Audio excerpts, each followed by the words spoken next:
if nobody's producing that, verified, timely, independent news, there's just a vacuum. And what goes in there? Well, what they're calling in the States pink slime. Pink slime, aka cheap filler in processing meat and fast food, is also a term for websites that look like local news outlets but are typically made up of PR or partisan content. In recent years, the Columbia Journalism School identified what it called a pink slime network under the name Metric Media, with more than 1,100 questionable websites linked to it. Interestingly, some other research suggests people are not consuming more low-quality sites. But that might just be because many Americans turn to national news instead. In Canada, the research on this topic is lacking. But we have a more complicated problem here. We can't access national news or any news on some major social media platforms. Big If True has talked about it before.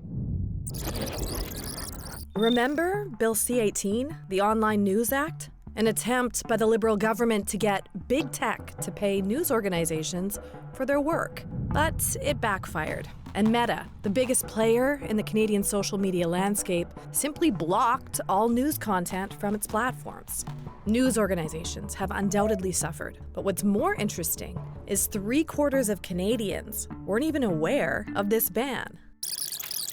Not only are Canadians not aware of this ban, 44% still turn to social media accounts to get their news. So what's showing up on social media now that real news is gone? The New York Times took a closer look. What they're finding there instead is hyper-partisan, meme-like content that leans mostly toward the conservative side, as well as straight-up fake ads and disinformation relating to the political campaigns. Here in Canada, April worries about the junk people are consuming online. Nobody knows what's real anymore and what's true, and they don't know how to check it, and they don't know where to go to find out what's true. So there's this vacuum that creates a space for misinformation to pollute the information ecology of the community.